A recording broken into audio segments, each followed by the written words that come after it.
Daniel, welcome to the show. Hey, thanks for having me, Gavin.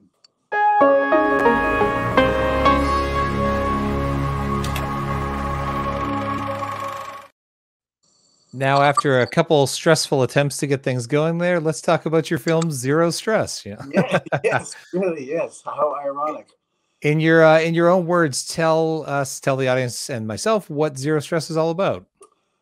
Zero Stress is about murder, mystery, and massage. The three most important things, the three most important M's. Yes. It was my first film, so I figured I'll do a massage movie. That way, if it's a flop, I'll be really relaxed. There you go. Nothing. The tricky way to get an on-set masseuse worked into the budget, right? Yeah, exactly. Where, and you wrote this film also? Yes, I wrote it, produced it, directed it, starred in it, catered it. Just everything, a jack of all trades. I was up at 5:30 in the morning scrubbing the motorhomes so that I could pick up the crew, and so they could dirty it all up, and then did it all over again the next morning. So, man, you had motorhomes, you had trailers. That's fancy compared to most first indie filmmakers. Where did you find the idea for Zero Stress? Well, I just knew I wanted to make a movie. I was at the point in my career I had done some acting, and most of the acting I had done was in foreign lands where I was on the set for 2-3 months at a time. And so I just decided, okay, I'm going to follow around the cinematographer today. I'm going to follow around the best boy electric. And I learned every facet of filmmaking that I could. And then I just declared that I was going to make my own movie. And I wrote this movie in 30 days. I produced it in 30 days, and I shot it in 30 days. So how, you're acting and directing in this film. I just direct. I can't imagine also being in front of the camera. What's the process of like not being able to watch the monitor? Like, are you watching takes after you shoot it, or are you trusting your DP and crew that you have ultimate faith in that they're getting it so that you can keep moving quick? Like, how do you juggle both those roles? It's very difficult. I didn't have video assist. I shot it in Panavision 35mm on a Golden 2 package, which you have to oil in 16 spots in between takes. And if you freeze the camera up, Panavision comes over and just takes away your camera and says you're never going to get a camera again. So you also just said a lot of magic words that most first-time filmmakers in today's day and age will never get to use. 35mm Panavision. Exactly. I shot 100,000 feet of film, wow. 52-48, and it was an adventure. It was I made SAG change their whole way of making films. And I just was, on a mission from God to make a film. And I didn't really worry about whether or not somebody was capturing stuff. I had enough confidence in the DP that he was getting it on film. And I had enough confidence in the actors because I did do a 3-week rehearsal of the whole film before I shot the film. So, which is a luxury, again, a lot of indie films don't have, but it was certainly helpful in that pre-production and planning to minimize time wasted. You have to learn from the greats. Cecil B. DeMille was the first to storyboard. He was the first to shoot outside of the shooting studio shooting schedule. Yeah. And so as a matter of fact, the way I crafted this film, I made so many characters. If you didn't show up and you weren't on time, you were out of the movie. That's the way to do it. Somebody's, I knew I would show up, so I could always shoot me. Yeah. But it wasn't all about me, and I didn't want to make the film all about me. I had cast some great actors in it, like Jesse Dapson, who's been in countless Hanoi Hilton, Marilyn and Me. We did a movie together, and that's how I knew Jesse. Michael D. Lorenzo, his I think base pay was $45,000 a week Yeah. when we shot this film. But he worked for free, and again, he was a buddy. I called him in. Tony Pierce, Dances with Wolves, The Bodyguard. Hmm. But again, I did a movie with him. I asked him to come. And, that's one of the things that you've got to do when you're making an independent film is call out some favors, ask some friends. Um, my friends happen to be SAG actors, which I, was lucky enough to have. Yeah. Some people aren't that lucky. So, but, I suggest that you try to hire an acting coach, do 3 weeks of rehearsal, because when you start shooting, it's like war. You Yeah. don't get anything back. You don't get anything to get back to where you thought you could do something. So you really have to, set your ducks up in a row so that, when you're shooting them down, you make sure that you shoot them and you get them. Now you mentioned that you changed SAG or got SAG to change. Is that something that was like permanently changed, or just they allowed you a Well, one-time exception? I feel I'm personally responsible for SAG changing their whole filmmaking. When I called Okay. them, I said I wanted to make a movie. I was a SAG actor, and they said, "Hey, Dan, we're going to have to talk to you as a producer now." And I said, "Okay, so what's it going to take?" "Well, you got to go get $250,000, put it in a bank account, and call us when it's there." Yep. And I was like, my budget's like maybe 20,000, 25,000, maybe. That's what I thought my budget was going to be. And so after some persuasion, SAG changed their mind. I won't go into it, but I got SAG signatory from that. And a month later, SAG created low budget modified, all kinds of different filmmaking packages so people could actually make films. Well, I feel like I have to personally thank you then on behalf of myself and a generation of filmmakers that like without SAGIndie, we wouldn't have the ability to create half of what we need to now to start our careers and kickstart. So it's really interesting to talk to somebody who was sort of there on the ground floor. Talking specifically about the movie, there's the line in it, the thought of I wrote it down here, death is the ultimate stress killer. Right, You right. know, true. I haven't. Yeah. I can't think of many statements that are more true than maybe the sky is blue. Other than that, where do you? So on that, I thought thematically that was nice. What are the themes you wanted to bring out in this film? What were you trying to explore? Well, actually, when I was pitching it to the investors, I made up the film at dinner. I Huh. I just started, rattling off all the basic criterias that films were dealing with at that time.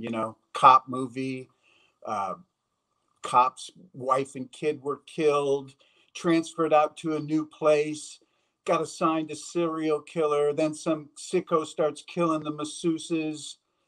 And lo and behold, I didn't realize I was writing something that was so kind of abstract that it actually pertains to what's going on today, because it's about two immigrants that come to this country. They Hmm. think, oh, wow, America's great. And they look in the back of the magazine and they see massage and they think, wow, this must be legal. It's in Yeah. the paper. And so they learn that mafia needs protection. Uh, Cops want payoffs. And then they also learn that they love the same masseuse and they start fighting over the masseuse. So this stuff was just all off the top of my head. And I, I'm fascinated that the movie still holds up today. The only thing that makes it look old is when they answer these big brick phones. Yeah, You you know, can't ever outdo it. Sometimes it's the hairdos and the fashion, but yeah, sometimes it's just the technology does us in. How I want to talk about the music in the film as well. I uh-huh. really love sort of the piano and the horns that I heard in there. What Mhm. how who composed the film and how Avi, did you go about putting this together? Avi Cohen, sent me a bunch of DVDs at the time with his music. and his music just seemed to fit so well in the scheme of things. So yeah, I really got lucky with the music. He is he's a talented film composer, and that, you know, was just kind of magical how things worked. You know, one of those things called movie magic. Yep. Yeah. We have that term for many reasons, right? It's a wonderful Yes. term that describes so many different Yes. Well, times I that started this film magic was thinking it was created. going to be a film with 4 people in it, and the crew was going to be like 8. And when I finished, it turned out to be, I think we had 120, 120 releases and a crew of 80. You Now, did why it was, everything you're not supposed to do on yeah, your first film. why You know, it you're was a supposed to have crew of 2 people 80. in a one location, you know? I'll tell you why it was a crew of 80.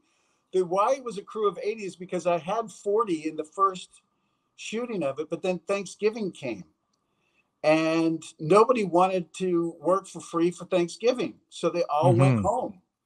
So I had to give all the equipment back. And then when Thanksgiving was over, I had to get all the equipment back. And when I went to go get the equipment back, the people that I was trying to get the camera back from started to gouge me on the price.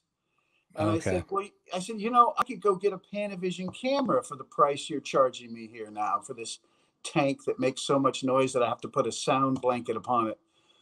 And they said, well, okay, go ahead and do it. And I did. I got a Golden 2 package for 3.5 weeks for $1,500. It took me an hour and a half talking to Panavision and then begging the guy to give me the number of the vice president. And I would never tell that I got the number from him.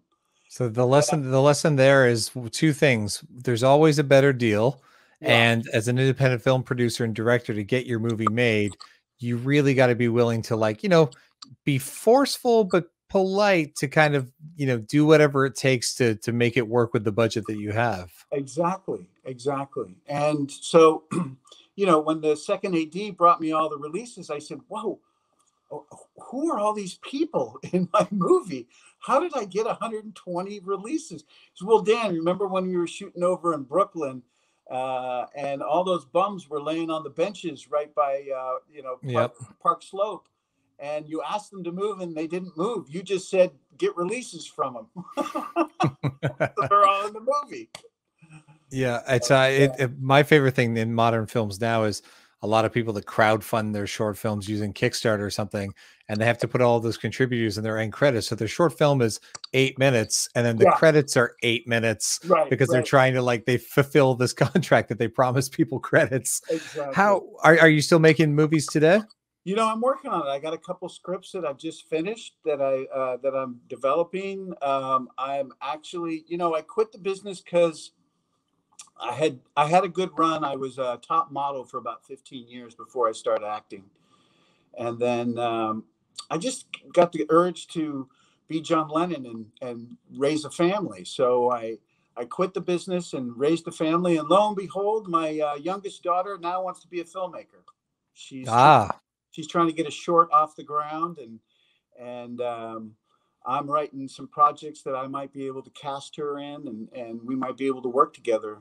that's great. That's amazing. Yeah, yeah, I work with my wife as an actress and a sometime producer, so we collaborate a lot together, and, like, keeping the family's nice. It's just it it's is. just a it's other hobbies haven't stuck. I don't want to take cooking classes. I don't want to do anything else. The fact that both of our passions align with being able to work together is just a super treat. Yeah. It is. It is a lot of fun to do it together, and you know, I envy, you know, people like the Bee Gees, you know, who sang because they got to sing with their brothers, and you know, and that's how we as the audience just love that love. We feel that love. So you Yeah. know, I'm sure it shows up in your projects when you're working with your wife that you love. Of course, you know. I think I've created some of my best work with her. You know, it's just been a wonderful collaboration. How do you, you know, when you look, now everything's digital, everything, you've got these crystal clear monitors, you get to see everything you're shooting, the camera Yeah. barely makes any noise. You know, like you can go, you pull that card out of the camera and start editing immediately. You don't have to do Oh dailies yeah. and film Yeah. labs. When you think back, because I just started, like, I'm just old enough to have like started on film and then, Uh-huh. digital beta cam tape and stuff. When I try to think back, I don't know if I could edit on a Steenbeck again. I don't know if I could edit tape to tape. Like, I've been so spoiled with Right. computer editing and this technology that anytime that I hear people complain like, "Oh, it's hard," and this, I'm like, I know we all start to do it. I start to sound like the old guy in the room. We're like, back in my day, you had this loud camera with a sound blanket over it, like you Yeah, said. yeah, Like, yeah, exactly. what do you think the biggest advantage of sort of the digital age of filmmaking is, and what do you think is lacking or missing from back in the traditional way of making films? Well, I was lucky that I didn't have to work on a moviola to edit my film in 35 millimeter. Um, I was lucky that Avid was just coming out, so I Mhm. I was immersed into the Avid. I actually cut the film at my house in my apartment. Um, Gig space was like a premium. You have no idea what you paid for back then when you were talking, 9 gigs. It was like $2,400 for a week. Yeah. I mean, it was Yep. just, it was so astronomical that I think I actually pinched Charlie Rose's drive because we were editing in the same spot. Yeah. And I noticed he had a drive up there that said Charlie Rose, and I like, he's not gonna, care that I put a couple. Well, I see you say that, and then I'm holding a 128 gigabyte, Right, exactly. SD card that I can This use in thing a was camera like now. a Yeah. Yeah. tank. You should have seen it. Yeah. I was like, Oh, I remember them. I yeah. remember. So I was lucky that I edited on the Avid, but there is something that I kind of, got from old editors, which was the process that they had back then was that they would hang up the film and then they would walk away from it and then they would go to another piece of film and then they put it in the moviola. And by the time they walked over to the other piece of film and grabbed it, they came up with some ideas, you know? Ah, so having that time to gestate and think. Yeah. Yeah, yeah. This process was like throughout the ages of filmmaking. And when digital came, it really got rid of that and actually over confused you because you were now looking at hundreds of files, And limitless options of and what you could limitless do with each of those options, right? clips. And click, click, click, and before you know it, 12 hours have gone by, and you're like, oh, Yeah. well, what did I do? Oh, Ha- gee, I'm too tired to look at what I did. Okay, I guess I'll come back tomorrow morning and look at it. So, there's something to be said with taking that time when you're editing, and you know, now it's of course all digital. Um, and I've kept up with it. I have a good friend, Sammy's Camera. I'm going to give him a plug right now. Sammy's Camera is one of the greatest rental places on the face of the earth. And Sammy's a good friend of mine, and so I always keep up with the latest stuff that's out there. And we're all learning. Steven Spielberg is learning filmmaking. Yep. It's just at a different level. He's about to release West Side Story, his first musical, so he's challenging himself and doing things he hasn't done yet. There Yep. you go. There you go. Even when I quit filmmaking, I still never quit filmmaking because I shot 400 hours of my children growing up. And now Yep. I'm making a movie about them actually growing up. Amazing. Don't tell them because I'm going to enter it in Sundance and hopefully get accepted. And then I'll take them to Sundance. And I'm yeah, in I the shot it middle. a bunch. I'm in the middle of capturing 1,500 of these while I'm back in Canada for the year, just to finally archive them. But now remember, you have to put them in your drive because they do fall apart after 3 years. You'll go to look at them and they'll all be like, Well, some of these are 15 years old, and so far, every one of them's held up. So yeah, we're trying. I digitized the 400 hours I have of my children over time. So I have it all on like a 8 terabyte drive. Listen, you are a wonderful educator and a historian of all the different processes of film. I feel like younger filmmakers can learn a lot by listening to you in this interview and Yeah, well, I'm hopefully glad. future interviews. Yeah. Yeah, I do have to wrap it up though. I like to keep these things around 20 minutes. yeah. So thank you very, very much for joining us. And everybody at home, Reveel'd.net, check it out. It's free. Don't even need a credit card to sign up. There's all kinds of wonderful independent films, including Daniel's film, Zero Zero stress. Stress, which I highly Stress recommend thoughts, you go to check out. zero stress, and you won't be stressed because death is the ultimate stress killer. Death is the ultimate stress killer. Never truer words spoken in indie film. Thank you, my friend, for joining us. Take care now.